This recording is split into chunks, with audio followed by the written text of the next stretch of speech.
It can be running off with a dummy in its mouth. It can be dropping short. It can be blinking. It can be making big victory laps. Keep away. A lot of these issues are symptoms of poor delivery. It doesn't want to retrieve, doesn't want to move, it's locking up, it's freezing. I think the dog is not confident, and that's what's causing that dog to just shut down. If that happens, loosen up. Don't create bad habits, but don't put so much pressure on. It's a fine line and you got to get in the middle. He also is a very notorious feather plucker, and I also want him to hunt this coming fall. There's the big issue. There's another big issue. He's not mature enough to be picking that stuff up. You're creating a feather plucker. You're putting way too much, way more into this little puppy at a really young age than you should be, and expecting it to succeed. All right, guys, welcome back. DogBone podcast number 60. This is coming off of a fresh email that we're gonna jump right into it here.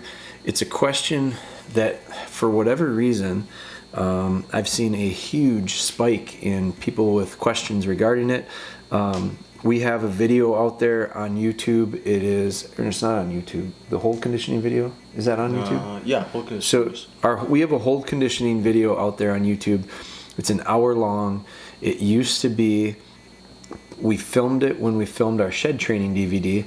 And the reason we did it was because I do believe hold conditioning is just a really important process that most people, a lot of issues that come up with retrievers are connected to and stem from the idea of a poor delivery. Dogs, and that can be, there's lots of symptoms that come with it. It can be running off with a dummy in its mouth. It can be dropping short. It can be blinking. It can be making big victory laps, the big circle when it comes running back to you. Keep away. A lot of these issues are symptoms of what I consider to be a poor delivery. And so a good delivery would be, the idea of a retriever is go get something and bring it back to us. And so the retrieving part, the idea of chasing something down or running out to something and picking it up and bringing it back, is very, very instinctive in most retrievers. It's their last name. That's why we call them retrievers. But most dogs can do it.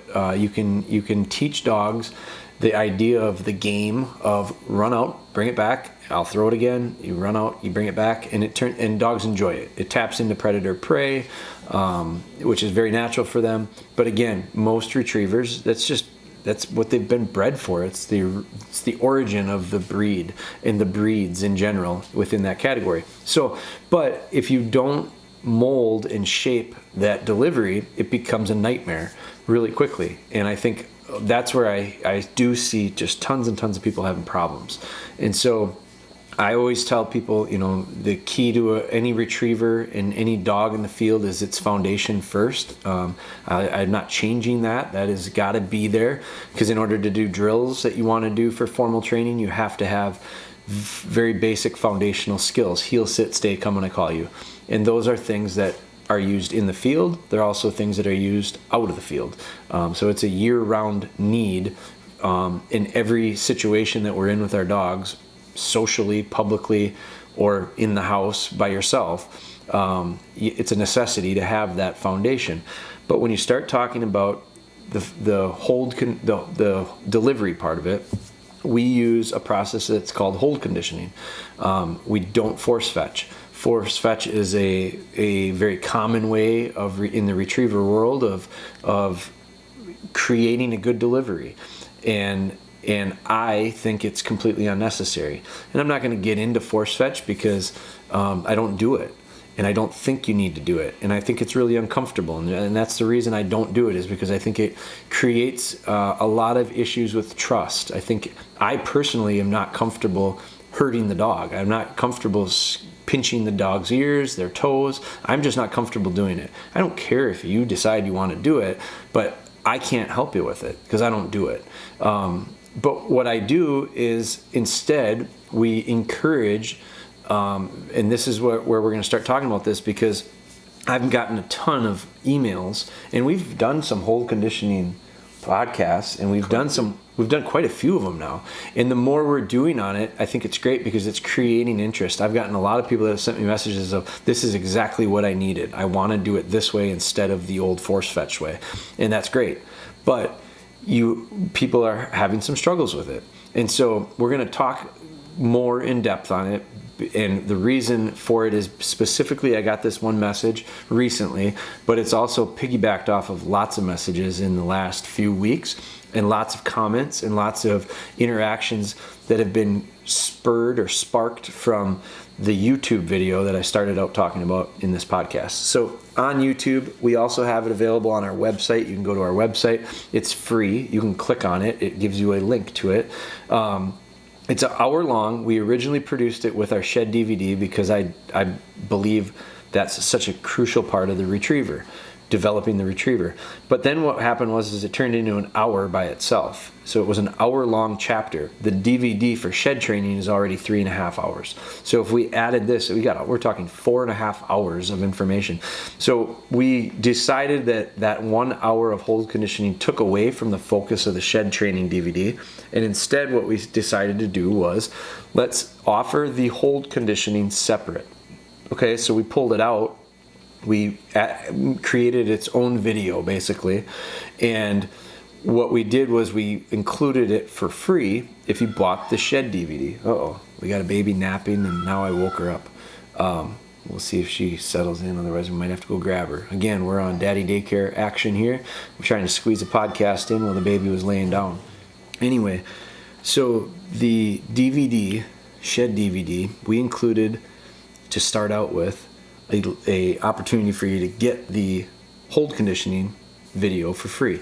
You buy the shed DVD, you get the hold conditioning for free. Well, eventually we decided, you know what? Let's give the hold conditioning video away for free to everybody and anyone, because the idea is behind it is so important. It is so necessary. We're just going to offer that. So that's what we did. So now you can go to our website. You can click on it. You can get it for free. You can go to YouTube. You can go to our DogBone Hunter YouTube channel. You can just search hold conditioning, and you can watch it there if you want. But anyway, this has brought on a lot of questions and a lot of feedback. 99% of it has been positive to the idea of, man, this is exactly what I wanted. What a game changer. It worked, blah, blah, blah, blah. So that's great. But I am getting because more and more people are watching that video and doing this process, we're getting more and more questions. I'm going to read you this one that came in, and we're going to go through it and talk specifically to this guy's situation, and then I'm going to explain why, because it's becoming a real common theme, and I'm going to be able to, I think I probably missed or didn't emphasize certain parts that should have been emphasized prior to or earlier in the process here, and even in the video itself. So we're going to get to that, but I'm going to explain to you, or I'm going to read you this. So this was a message that came through our Facebook, or didn't come through Facebook, came through our website actually. It says, I have a 5-month-old lab that I followed your hold conditioning technique with. He picked it up in 3 weeks, and we moved from a small metal rod all the way up to a 2-inch bumper, and he will hold it until I tell him to drop. I moved him from an elevated surface to the ground. I'm now trying to work on moving hold. When he says moving hold, I think he means moving the dog and holding. He won't drop it until I tell him to, but he won't move when he's holding it unless he's on lead and I pull him to me. He still won't drop it until I tell him, but I'm just wondering the best approach to this issue. So I responded back to him, and big things jumped out at me very quickly. The dog is 5 months old. I absolutely, if I didn't say it in the video, which I think I did, but if I didn't say it in the video, I need to say it anywhere and everywhere I have an opportunity for you guys to listen to this. You can't do this with little puppies. It's not going to work. It's going to be counterproductive. It's going to be it's going to make your life a whole lot harder. There is absolutely no reason you should be hold conditioning a 5-month-old dog. No reason. 4 to 6 months is typically when they teeth. You can't do it. You cannot do this until they're done teething. So 5 months old, maybe he says, you know what, my dog teethed at 4 months. 5 months is too early. Okay? They are still such little puppies at that point. So young, so formable, and we're trying to form good things into these dogs. I'm spending the majority of my time on foundational stuff. Very minimal retrieving. I think people get so excited about retrieving. We want to retrieve, and we create major issues by over retrieving and retrieving that forms bad habits.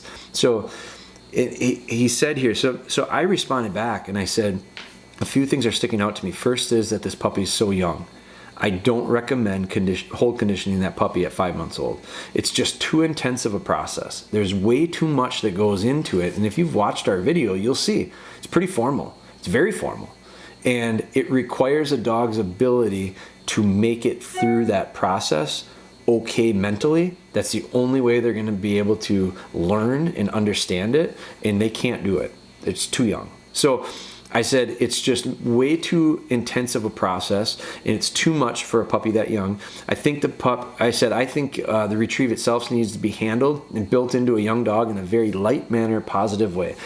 It goes back to the idea of when we get in the hallway and we just have little fun retrieves. We're not asking them to be steady. We're not asking them to be polished. We're turning this into a fun little game of chase something down the hallway, pick it up and bring it back, and just get it to us. Now, force fetching and hold conditioning are dramatically different when it comes to the amount of force that's used. You don't use much force in hold conditioning, very little, but it's formal, and we just cannot have that negative impact on a young pup this way. It's going to create huge issues down the road when it's introduced at too young of an age. So I got the baby waking up again. Hold on one second, we'll see if she settles in. We're going to do another pause here. So, a little bit of an interruption there. We've got Lillian on my lap now. We're going to see how long this will last. So, I appreciate your patience. Again, guys, this is one of those things where this is a very real life thing that comes up, especially this time in society. We're all dealing with some strange things right now and adjusting schedules. And so we've got Lillian, who is, she's going to be 14 months here in about a week. And so we're just adjusting. Ben said something to me earlier. I don't want to get off track too far of where we were talking as far as our hold conditioning conversation here, but because we are getting off subject a little bit, I do think it's important to touch too on the idea of, Ben sent me a message today because he's working down in the shop and I'm working up here at the house. We're social distancing. And he said, do you want to film today with Bella? And I just can't today because I got the baby. And so we're not going to be able to go outside and film a Bella session. And Bella's going to spend a lot of time on place and in her kennel, and we'll take her out and she'll go to the bathroom and we'll take a little walk probably this afternoon. But that's going to be the extent of the work that we do with her, because that's the spot we're in right now. I just don't have the ability to be able to go out and work the dogs the way I'd prefer to, but that's okay. We're not going to give up anything. We're not going to take steps backwards in training. We're not going to allow them to get wild and regress, but we're just not going to put a lot of emphasis on moving along real far with their training. That's okay. We'll get there in the end. But getting back to the question on the hold conditioning, I talked with this guy, or I messaged back to this guy, and I said, I'm just afraid you're going to create bigger issues down the road in trying to introduce something at this age, 5 months old. And so I said to him, I said you were experiencing issues with the pup's retrieves that prompted you to. I said, what were you doing that prompted you to start hold conditioning? Because at 5 months, my question would be, what's happening that you need to hold condition to go through the formal process? Because my thought is, and this is what I need to communicate better, is hold conditioning starts from day one. It doesn't start when you start hold conditioning at 7, 8, 9, 10, 11, 12 months. I think I got to make a point. Bella is 11 months old and she has not been hold conditioned. and I have no reason to do it yet. She doesn't need it. The reason why does she not need it? It's two reasons. A, she's been bred very well. She has very natural retrieve. She has very natural delivery. I've known that from day one. If you watch back on Bella Be Good, some of the very first episodes I talk about how natural of a retriever she is. I'm writing an article right now for Gun Dog that's going to be specifically talking about that. Her natural tendency to pick stuff up, carry it, and be a natural retriever. But it also falls on me as the trainer to start forming that delivery from day one. Meaning, don't play tug of war. Don't pull it out of their mouth. Don't get them to start thinking there's any reason not to come back to you with something in their mouth. This is not a game of keep away. It's not fun to get, we're not going to chase them with something in their mouth. So if we do a good job early on, they are starting to understand the process and the concept of hold it in my mouth the right way from the beginning. And they are completely sponge-like when they're little. And that is a habit that will form if you're consistent. So at 5 months old, I do think you should be well on your way, because you've had the dog for 3 months of training now. And so you get the dog about 7 or 8 weeks, 2 months old. So you've got it for 3 months of training. You should have 3 months of forming good habits right now with every little opportunity to retrieve that you've had. And that should be about maybe 4 or 5 times a week. And I don't mean 4 or 5 sessions a week. I mean 4 or 5 retrieves a week. That's typically all I do with these young dogs. I don't over retrieve them. There's just absolutely no reason to. There's no benefit. There is lots of risk to create issues that you're going to have to fix. Now, so my question to him was, what did you see that you decided you needed to start hold conditioning at 5 months? And I said, if there was things, what were they? I see symptoms that he's describing occasionally with older dogs. Typically the fix is to lighten up. From a formal standpoint, I bring the fun back into the retrieving, because you remember he's talking here where his puppy has just decided not to retrieve that. It doesn't want to retrieve, doesn't want to move, it's locking up, it's freezing. And so I think the dog is not confident, and that's what's causing that dog to just shut down and put the brakes on and turn into a statue. So I always tell people, if that happens, loosen up. Take steps backwards of being formal and being firm and polished, and just loosen up and have fun. Let the dog just loosen up a little bit. Don't create bad habits, but don't put so much pressure on. It's a fine line, and you got to get in the middle of getting the dog to be able to move again, free them up. And then I said to him that the good news is that it sounds like he's got a good grasp of the idea of hold, because he never once brought up an issue with the idea of hold. Never once did he bring up he said the dog's holding good. So that's great, which is all the more reason to tell me, just go back to some fun retrieves a couple times a week and encourage the hold at the end. And then do that for a few months. And then you're going to be in position to start thinking about hold conditioning if you need to. If you do a good job, you might not need to. You might be like me and Bella, where we're at 11 months and I have no reason to hold condition her right now. I just want to have a reason to. She's not making any mistakes. She's delivering it beautifully. Now, will it happen eventually? Yes, it's going to. But I'm just not in a rush with it right now. So he responded back to me, and I think this is the part that I think really gets good as far as information. So here's what we need. Here's his response back. Thanks for getting back to me. I understand that he's young for hold conditioning, and it could turn him off of retrieving and such. The reason I decided to start hold conditioning is, one, that he would go out to retrieve whatever I threw on a great line and come back. We began fetching when he was 7 weeks old, but he would drop the bumper or dummy and come back to me. I never rewarded this behavior, but only praised him when he brought it back. He's also a very notorious feather plucker, and I read hold conditioning and force fetch would help fix that. And I also want him to be ready to hunt this coming fall. I felt like he was ready because he picked up on heel and place so quickly And he's a very smart dog. I was just wanting to clean it up things and give him something new. Any feedback would be appreciated. So I think that opened up a whole nother can of worms.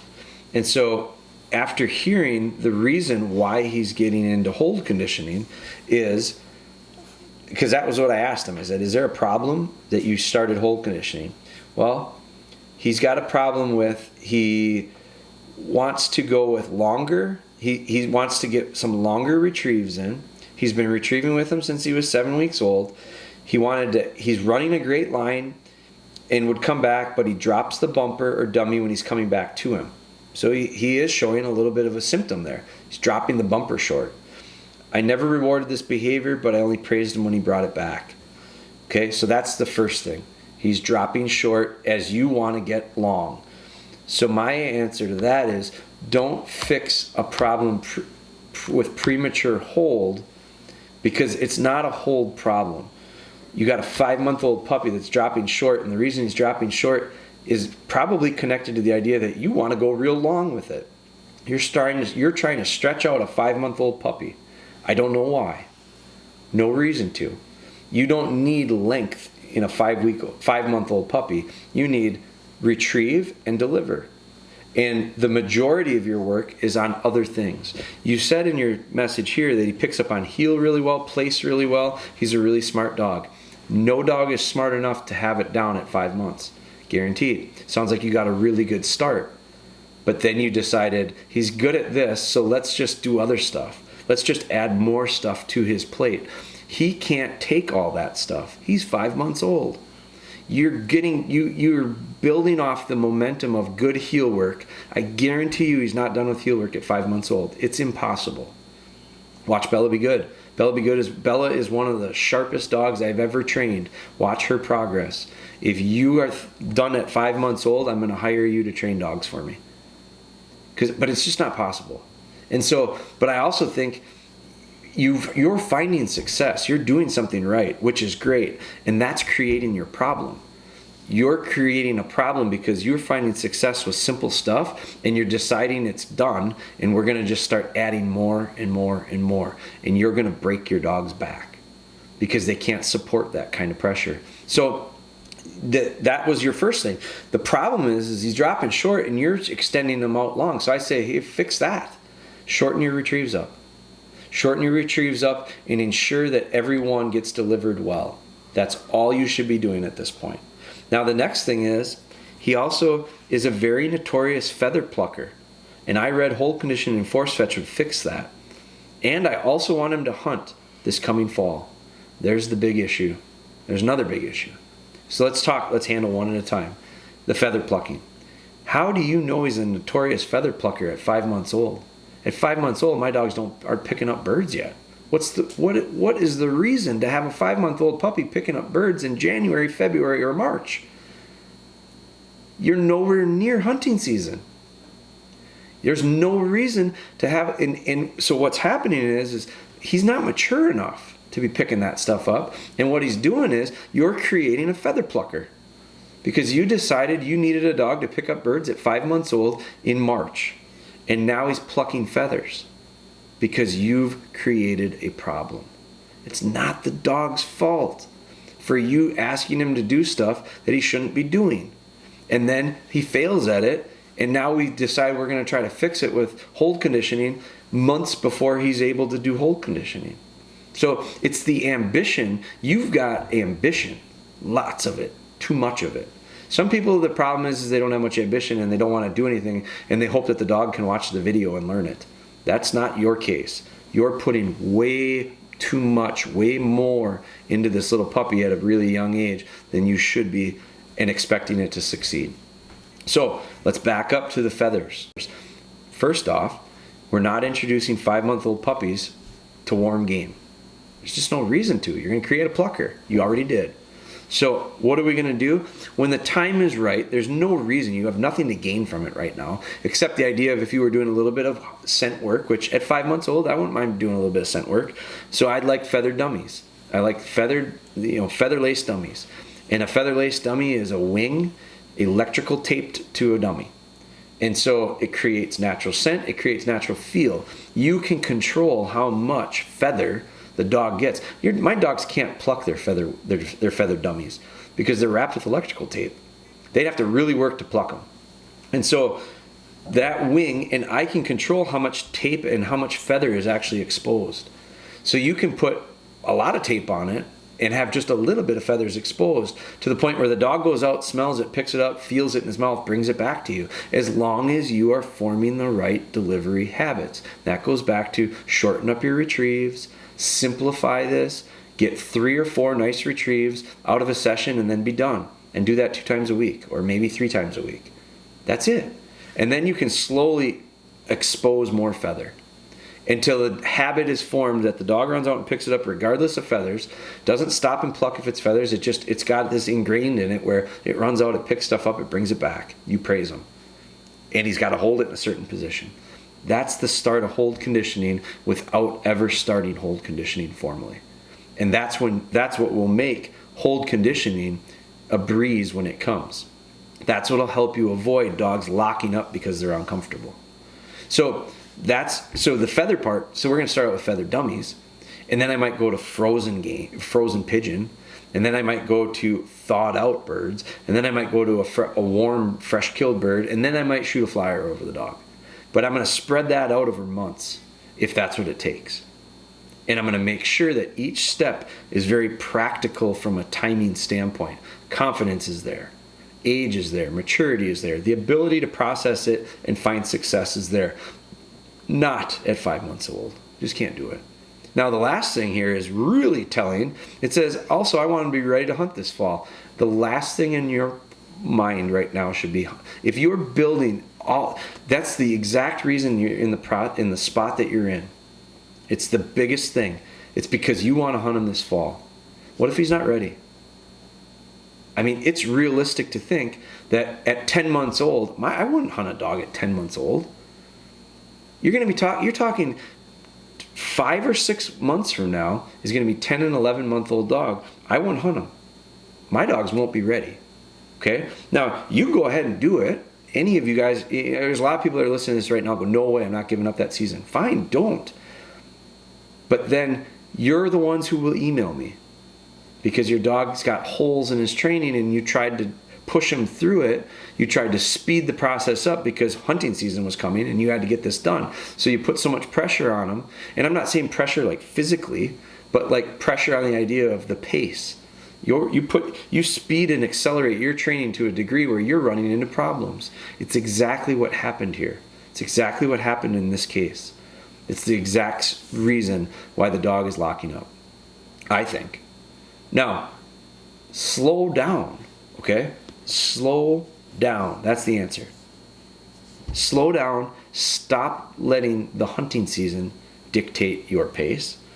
Stop letting the idea of he was good at heel work for a few months, and so we're going to do everything accelerated. Don't allow you. It needs to have the word patience. It can't be used enough in retriever training. Even when things are going great. Things are going great with Bella. Things are going fantastic. She's fantastic at 11 months old. And I am not doing anything with her right now because of other reasons. It's not because I don't want to. It's because I got other stuff going.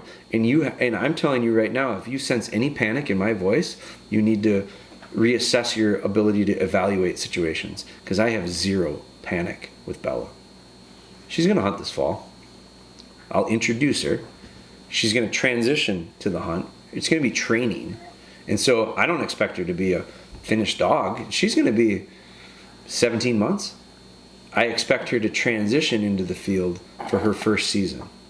And she'll probably get some really nice stuff, but she'll also make some mistakes, and I'll have to ease her through it. Now, next year, at 27 months, I think she's going to be a pretty nice gun dog. I think she's going to be doing a really nice job in a duck blind or in a goose field. But that's my schedule with her. So, and I'm supposed to be a professional. So if you're listening to this podcast, you're training your own dog, I'm assuming.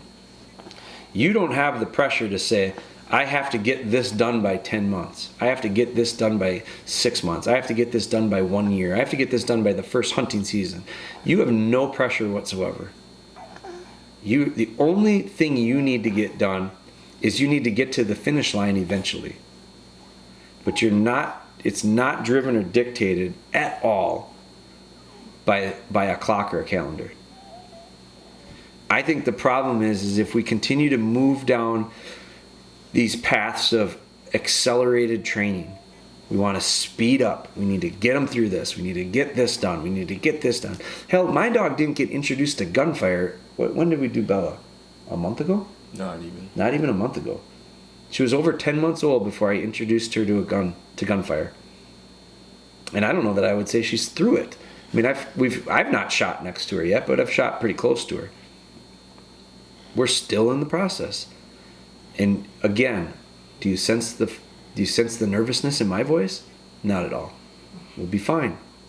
So one of the things I said was, to this guy is, it's the sequencing and the pace of his training that's creating the issue, not the dog's natural instincts or retrieve. And that is something I see it really often with most people. The root of the problem is very easy to trace back, and it's 99% of the time due to the people, not the dog. And particularly in this situation and a lot of people's situations, it goes back to your ambitiousness, your ambition. It's too much. I told him, I said, it sounds like you're trying to fit a year's worth of training into the first 3 months. There's the issue. It can't happen. The thing about these dogs they are so capable, and they are such, they'll never cease to amaze me. But I know one thing is for sure. You can overwhelm them really easily. And if you overwhelm them, they're going to break. You're gonna run into issues with it. So I told them, I said, I think you got to just reassess the training plan, your goals, and eliminate any measurement based on a timeline. It's amazing how much smoother things go. It's amazing how much faster things go when we decide that we're not going to measure it based on time. Things just go better. They just always do. So I thought this question that the issue that the guy was having was great. I think the message is a very, very across the board. There's a lot of people that run into the same, not necessarily the specific issues that this guy had, but the root of it is very similar. I do think that the specifics, the hold part, I am not doing a good enough job of letting you guys understand formal hold conditioning doesn't have to happen early. It can't happen early, period. But if you do a good job early preparing for hold conditioning, it's going to be, first off, a lot easier. You're going to avoid a lot of the headaches. You're going to avoid a lot of the problems, the symptoms that come up. You can avoid those if you do a nice job getting ready for it. So hold conditioning doesn't start at 7, 8, 9, 10 months when you're past teething and you're potentially seeing some issues that you need to get fixed. That's not when it starts. It starts at 7 or 8 weeks old when you make your first little puppy retrieve. That's when hold conditioning starts. That's why we use balled up socks with puppies, because their teeth get caught in the sock and they can't hardly spit it out if they want to. And that is the start of a dog understanding, bring it in and just hold on to it for a little while. We're not going to be in a hurry to steal it from them. I share it back with them. Have them give it to me, I'll give it back to you. Have them give it to me, I'll give it back to you. Give it to me, I'll give it back to you. Get this idea in the dog's mind of bring it back to him because he gives it back to me, and that makes Dad real happy. Start forming and preparing for hold conditioning from day one, not on day one when you elevate the dog and get them off their feet. So the emphasis again today was hold conditioning. It was specific to this guy's question. It was a great question. It was a great volleying of emails back and forth because he asked the question and then I had to ask more questions to give him a good enough answer. And the second email that I got from him was more valuable information than the first. And that usually is the way it goes. That's why interaction is usually pretty good when it comes to training questions and stuff. That's why workshops, we're going to talk about real quickly before we end. That's why workshops are valuable, because when I'm there and they're there, we get natural conversation going back and forth. I get questions answered because I get to see the dogs themselves, and it becomes very clear to me very quickly different things that are going on. That's really, really valuable and important in getting good, thorough answers. Now, we've got workshops coming up. I just sent an email out to our Next Steps attendees. We do have room in every workshop yet. We're over half full in all of them. We have one scheduled for April 18th. That's the Next Steps workshop. That one is not open to anyone. That's open to people that have gone to a foundation workshop. So there's a prerequisite with it. So I sent an email out to the folks that are signed up for it. And we're going to be, I think, real close to the idea from a dates standpoint to being able to fit that one in. It's fluid, and we're just going to kind of roll with it from a COVID-19? From a COVID-19 standpoint, we're just going to kind of roll with it and see what the recommendations are. And if the recommendations are to not host it at that time, we're not going to do it. We'll either reschedule it, or we'll move those folks into a foundation workshop if they choose to do that. So we've got some fluidity there, as we do in just about everything that's going on in society right now.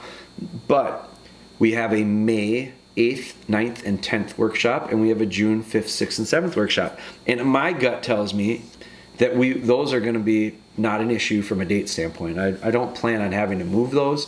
Now, if we do, we do, and we will, but I don't think we're going to have to. But in the meantime, so what we've decided to do is, between now and April 18th, that's a month away, there's a lot of people that are going to be practicing social distancing. We're going to be not going to group things. It's a great time to spend some time with your dog. I think it's a perfect time to get some good training in. If we look at it that way, you can look at it as an opportunity. I think it depends on how your attitude is with all this stuff that's going on out there. I'm holding on to Lillian. She fell asleep in my arms here. Some people would say, this is something I borrow from my son's old basketball coach. He told us it's all about your attitude.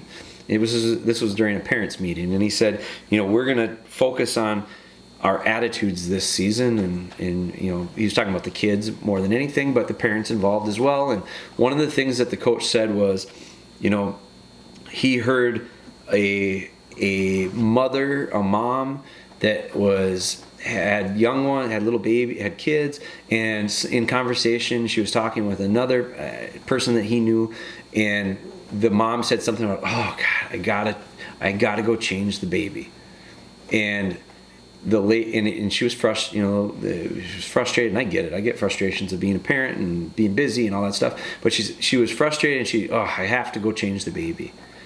And the mom, the woman that she was talking to, started crying. And Lady said, "What's wrong?" And she said, "You have to go change the baby. I'd do anything to go change the baby." And she said, "What do you mean?" And she said, the lady said, "I can't have a kid, and I really want one. And my husband and I are going through this problem where we can't have a baby." And so the attitude of the mom that had the baby was, "I have to go change the baby." It was a burden. It was a pain in her neck. The other lady says, "I'd do anything to do it." It's the same exact scenario. Changing a baby's diaper. It's just the attitude that goes along with it. One person's attitude, because of the things in their life, where I really wish I could do that. One's was, I'm tired of it and don't want to do it right now, and it's a pain. I look at dog training as I look at life right now, especially. What is your attitude like about what's going on? If you have to do this and you have to do that, you have to stay away from people. How about I get to stay away from people? How about I get to go out and spend time outside in nature? That's a real positive thing. To me, I think it's a blessing. It's a gift. We can do it. I mean, man, we are lucky. But you can look at it as, oh my God, I can't go to the basketball tournament this weekend. It's one of the things that state basketball tournament is something I look forward to with my dad and my son. We go to it every year. I really look forward to it. It got canceled this year, so I can't go to it. And so I could look at it as, man, this sucks. The basketball tournament's canceled. I can't go spend that time with them. I can't go watch the basketball games. Wah, wah, wah, wah. I could look at it that way. Or I could look at it and go, you know what? Instead, we're going to go up north and make maple syrup. And it's going to be just my family. And I'm going to spend a lot. I'm really lucky that this whole COVID thing is going on because I get to hold Lillian when she takes her afternoon nap instead of her being at daycare sleeping in her cot. So dog training wise, take advantage of the next month. Take advantage of however long it is. I don't use that as an opportunity instead of a disappointment, and get some work in. I mean, don't put a lot of pressure on yourself. Just enjoy it. Enjoy the idea of, you know what, you might have a little extra free time now. In that extra free time, you can go work with Sam or Jack or Taylor or whatever your dog's name is, because that's what we're going to try to do. And so back to that is workshops. We have decided Ben has been working hard on a project. We have recorded 7 workshops over the last 4 years, I think. Had cameras there, recorded a lot of the workshop. And so what we used it for some of our DVDs. We used it as supplementary footage in some of our training DVDs, Foundation, Puppy, and Shed DVD. And now what we've done is we took all the other footage that we didn't use in those DVDs, because the workshops cover a lot more than just what those DVDs were. And so what we've done is we've taken a lot of that, we've taken that footage, raw footage from workshops. Ben has edited it and broken it down into chapters, which are basically a talking point. So it could be, some of it could be, one of them was place training we did with the dog. Heel work. Several of them are on heel work. Just an important concept. Anywhere in our outline of our workshop, which our outline is big, 8 pages, something like that, there's bullet points and big chunks that we work on. And so what we've done is we've taken those chunks, we've taken the video footage from it, and we've created a series. And it gives you an inside look at a workshop. And it's literally very candid and very raw it's an actual workshop that took place. We don't go to the cameras. We don't work to the cameras. The cameras just followed us around. And so I think it's really maybe some of the best information we're going to be able to provide. And so we talked about, what are we going to do with it? We talked about creating another video series and offering it digitally, similar to our training DVDs.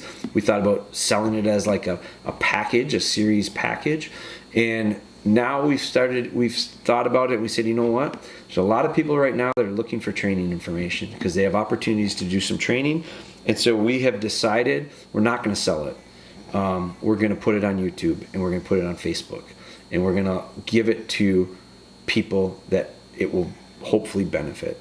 And so it's just, we've made this decision. We've got one of them done. We've got 6 more that Ben's starting to work on. But we're going to start trickling those out, and we're going to do that this week. It's going to be called, what is it called? Inside the DogBone Workshop. Inside the DogBone Workshop. We're going to play the full videos on Facebook. We're going to post the full videos on a playlist on our YouTube channel. So I do encourage you to follow us if you're on Facebook. You're going to be able to get the information there. If you're not on Facebook, which I know a lot of people aren't on Facebook, if you're not on Facebook, YouTube, and the best thing to do, I think, when you get there, and I just saw it the other day because I was posting a Bella Be Good, they now have a little, unless Ben maybe added it in. I added that. Ben added it in. In the bottom right-hand corner of the video, there is a little YouTube play button that says subscribe. And you simply click on that, and you're going to subscribe to the channel. And when you subscribe to the channel, you're going to get notifications. As long as you got to turn the notifications on. Yep. There's a little bell there. You turn your notifications on, and you're going to get notified when a new episode is posted. And so Bella Be Goods, you will get notifications on. Inside the workshops, when you'll get notifications when they go new. So it's something that we're hoping helps. It's a weird time right now. People are, I think it's time to be really nice to people. I think when we're in a spot that we are in right now as a country, some of the easiest things that we can do to make it better and more enjoyable is just to be good to people. Be nice to your neighbor. Do something good, positive. Impact the people around you positively. This is one way that we talked about. We said, you know what? This should help people. This should be a positive for people, and we're not going to sell it. We talked about it, and we just said, let's give it to people to use with the hopes of them benefiting from it. So that's what we're going to do. It's going to start real soon inside the workshop, inside the DogBone workshop, and we'll start posting those this week. And today is already Tuesday. So it's going to go this week. Now, we recorded a podcast yesterday. Ben is loading it.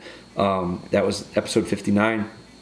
It's another thing. We're probably going to get more podcasts done in the next couple weeks because I can't get outside all the time when I'm babysitting. But I can hold a baby in my arm and let her sleep, and we can do a podcast that way. So again, this one got a little bit longer. This one was interrupted with some crying babies and nap times and whatever. But Ben's going to edit as much of that out as possible. Thank you guys for listening to the podcast. I think the podcasts, again, are things that, some people have a little extra time now, and maybe listening to these is going to bring some value as well. It's another opportunity for us to hopefully help. If you know someone who you think these podcasts would help, I would ask that you would share it with them. I would ask that you would send them a text message with a link to it, or message them on one of your social platforms or whatever it is. Share it. Don't be if you'd be willing to share it on your social media page. If you think this is something that helps people, if you'd share it. We put promos up on our Facebook. We put promos up on our Instagram, and I don't think we do anything with these on YouTube yet, but we're talking about it. Yep. We're thinking about migrating these to YouTube as well. Probably will pretty quick. We do record most of them. We just use that primarily for a promo, but we might start putting them up as kind of a video blog on our YouTube channel as well. So that's it for now. Thank you guys for the support. Stay safe, all that stuff, but keep in mind, it's a lot about your attitude. And I think we can impact things around us in a very positive way if we choose to, or we can feed into the negativity. And it's a choice that you have to make, and I have to make it. And sometimes it is work to make the right decision, but I think we got to do it. So take care, everybody. We'll be back with more podcasts.